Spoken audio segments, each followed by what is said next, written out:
하나님의 말씀은 맛있습니다. 하나님 말씀은 즐겁습니다. 하나님의 말씀은 생명과 행복을 줍니다. 500독 성경 통독 훈련 원장입니다. 여수 살리는 교회 임기현 목사가 하나님의 말씀을 봉독하고 전하는 시간입니다. 함께 하시면 기적이 일어납니다. 알람을 설정하시고 들으시면 좋겠습니다. 오늘은 역대상 5장을 봉독하고 하나님 말씀을 전하겠습니다. 역대상 5장. 이스라엘의 장자 루벤의 아들들은 이러하니라. 루벤은 장자라도 그의 아버지의 침상을 더럽혔으므로 장자의 명분이 이스라엘의 아들 요셉의 자손에게로 돌아가서 족보의 장자의 명분대로 기록되지 못하였느니라. 유다는 형제보다 뛰어나고 주권자가 유다에게서 났으나 장자의 명분은 요셉에게 있으니라. 이스라엘의 장자 루벤의 아들들은 한옥과 발루와 헤스론과 갈미요. 요엘의 아들은 스마야요. 그의 아들은 고기요. 그의 아들은 시므이요. 그의 아들은 미가요. 그의 아들은 르아야요. 그의 아들은 바알이요. 그의 아들은 부에라이니 그는 루벤 자손의 지도자로서 아수르왕 디글랏빌레셀에게 사로잡힌 자라. 그의 형제가 종족과 계보대로 우두머리 된 자는 여이엘과 스가랴와 벨란은 아사스의 아들이요 세마의 손자요 요엘의 증손이라. 그가 아로엘에 살면서 느부와 바알무온까지 다다랐고 또 동으로 가서 거주하면서 유브라데강 건너에서부터 광야 지경까지 다다랐으니 이는 길르앗 땅에서 그 가축이 번식함이라. 사울왕 때에 그들이 하갈 사람과 더불어 싸워 손으로 쳐 죽이고 길르앗 동쪽 온 땅에서 장막에 거주하였더라. 갓 자손은 루벤 사람을 마주대하여 바산 땅에 거주하면서 살르가까지 다다랐으니 우두머리는 요엘이요 다음은 사밤이요 또 야네와 바산에서 산 사밧이요. 그 조상의 가문의 형제들은 미가엘과 무슬람과 세바와 요레와 야간과 시야와 에벨 7명이니 이는 다 아비아일의 아들들이라. 아비아일은 후리의 아들이요 야로아의 손자요 길르앗의 증손이요 미가엘의 현손이요 여시세의 5대손이요 야도의 6대손이요 부스의 7대손이며 또 구니의 손자 압디엘의 아들 아이가 우두머리가 되었고 그들이 바산 길르앗과 그 마을과 사론 모든 들에 거주하여 그 사방 변두리에 다다랐더라. 이상은 유다왕 요담 때와 이스라엘 왕 여로보암 때의 족보에 기록되었더라.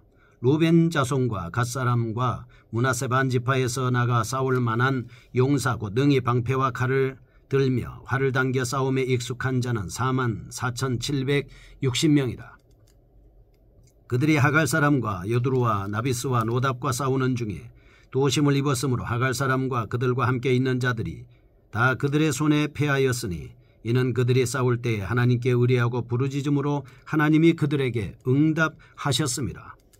그들이 대적의 짐승 곧 낙타 5만 마리와 양 25만 마리와 낙이 2천 마리를 빼앗으며 사람 10만 명을 사로잡았고 죽임을 당한 자가 많았으니 이 싸움이 하나님께로 말미암았음이라. 그들이 그들의 땅에 거주하여 사로잡힐 때까지 이르렀더라.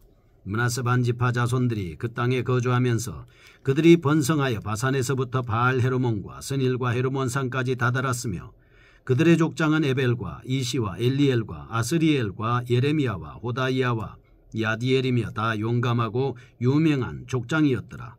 그들이 그들의 조상들의 하나님께 범죄하여 하나님이 그들 앞에서 멸하신 그 땅 백성의 신들을 간음하듯 섬긴지라.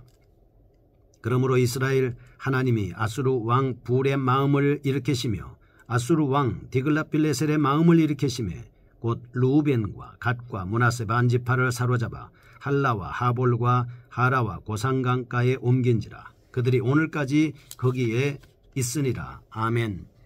역대상 5장입니다. 요단 동편의 지파들에 대한 말씀입니다. 4장에서 8장까지 이스라엘의 12지파를 언급하는 과정에서 5장 유다 지파의 단편적인 계보와 시므온 지파의 족보를 4장에 이어 루벤, 갓, 므낫세 등의 족보를 말씀하고 있습니다.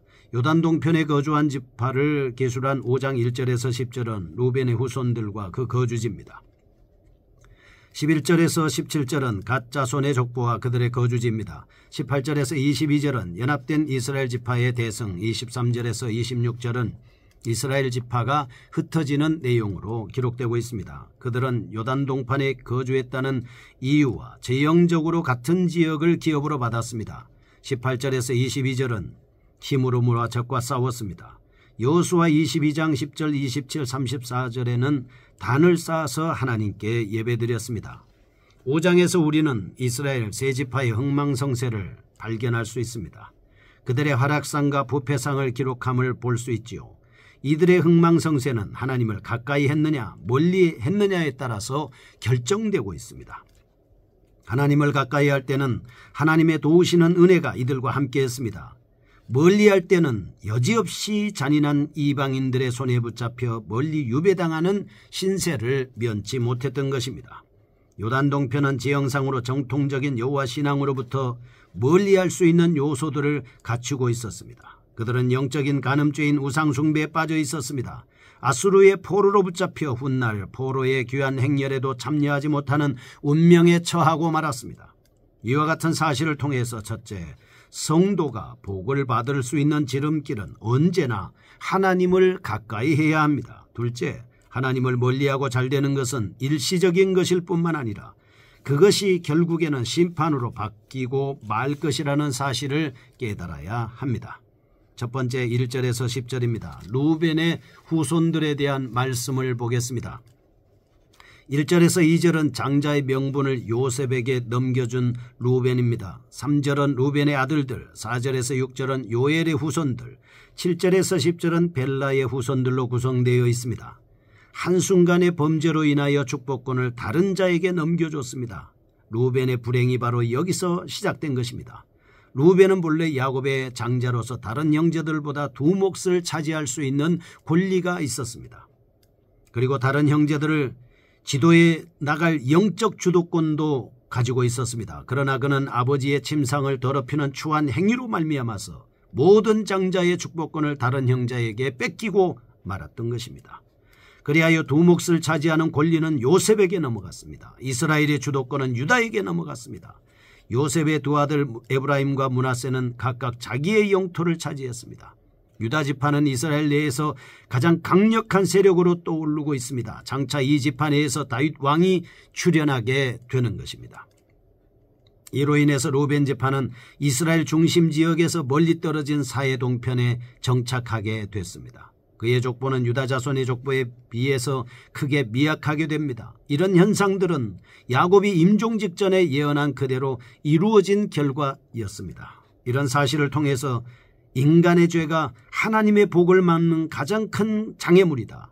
조상의 죄가 후손들에게 악한 영향을 미친다는 사실을 발견할 수 있습니다. 한편 루벤 지파는 그들 조상의 범죄에도 불구하고 비록 두 몫을 차지하지는 못했지만 사회동편의 좋은 목초지 길르앗 평지에서 번성하게 됐습니다. 루벤 지파의 번성은 하나님의 은혜의 결과요 아브라함과의 맺은 언약을 이루신 열매였다 볼 수가 있는 것이죠. 두 번째 갓의 후손들입니다.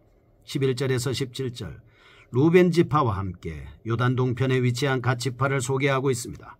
갓 자손 중에서 몇몇 족장들만 간략하게 열거하고 있습니다. 11절은 갓 지파의 위치, 12절에서 16절은 갓의 후손들, 17절은 갓의 족보가 작성된 시기동으로 구성되고 있습니다. 갓은 야곱의 7번째 아들입니다. 레아의 종 실바가 낳은 첫 번째 아들이었습니다. 갓 지파는 비옥하고 돌이 없는 평지 바산과 바산의 동쪽 경계지 살르가와 좋은 목초지 사론 평야를 차지하게 되었던 것입니다.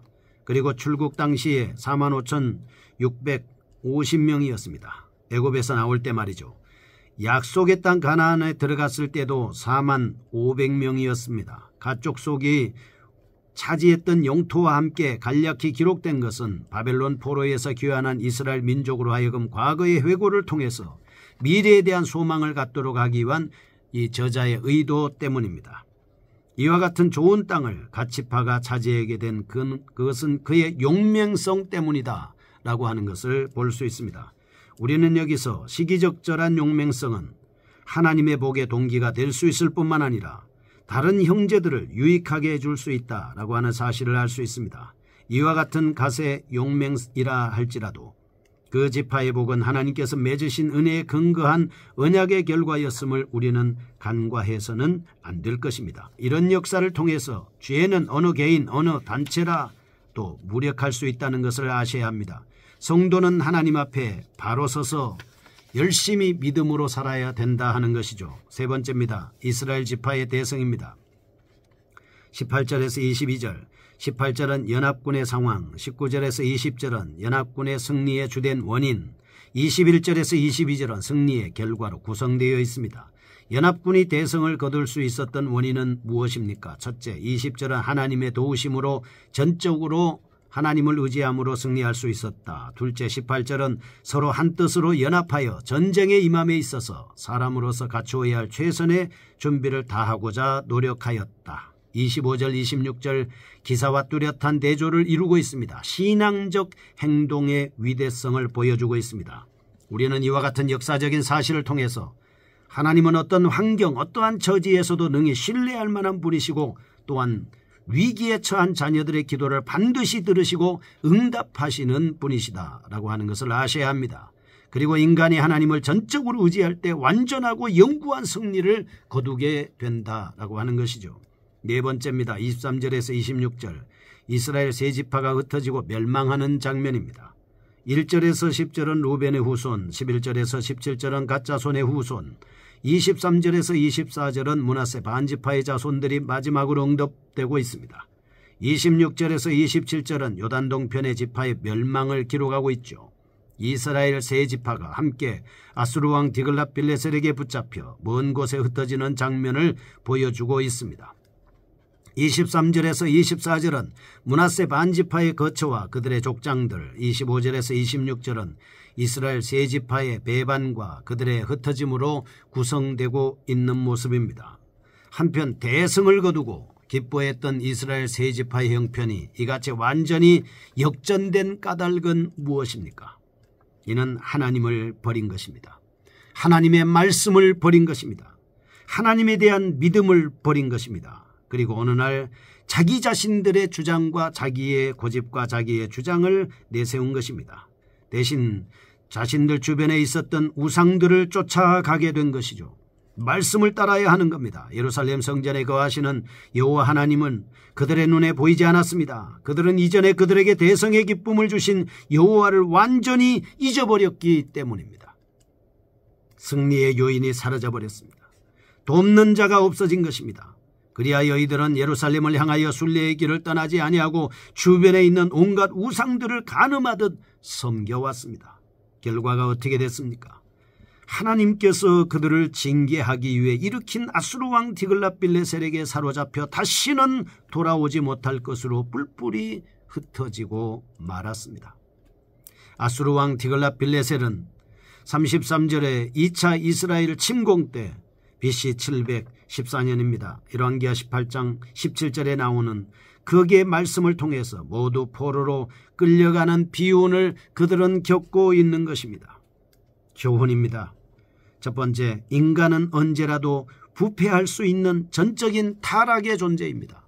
우리가 극복할 수 없는 것이 무엇입니까? 나도 모르게 죄를 짓고 알고도 죄를 짓고 하나님의 말씀을 앞에 대놓고도 의도적으로 타락하고 자기의 이성과 주장과 고집을 내세우는 전적인 타락의 존재 인간은 아무런 능력이 없습니다. 내 자신이 부패할 줄 알고 항상 하나님의 말씀에 붙잡혀 기도해야 하는 겁니다. 두 번째, 성도가 하나님을 가까이 하기 위한 영적 순례의 생활을 게을리할 때 심각한 하나님의 징계를 받을 수 있다. 기억하셔야 합니다. 우리 하나님을 가까이 해야 합니다. 하나님의 말씀을 가까이 해야 됩니다. 그리고 하나님과 함께 늘 부지런히 열심을 품고 주님을 섬겨야 하는 것입니다.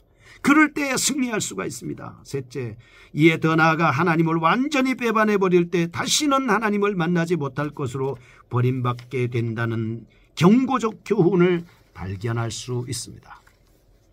사랑하는 성경 통독을 애청하는 성도 여러분, 성도는 하나님께서 베푸신 과거의 은혜들을 되새기면서 기억하면서 삽니다. 그리고 현재의 신앙을 점검하면서 사는 것입니다. 오늘 우리가 하나님의 말씀을 얼마나 통독하고 있습니까? 얼마나 기도하고 있습니까? 얼마나 하나님의 사람으로 준비하고 있습니까? 깨어 있습니까? 자기 자신을 말씀으로 돌아보고 오늘도 하나님의 전신갑주를 입고 말씀과 기도로 거룩해지는 하루가 되시기를 축복합니다.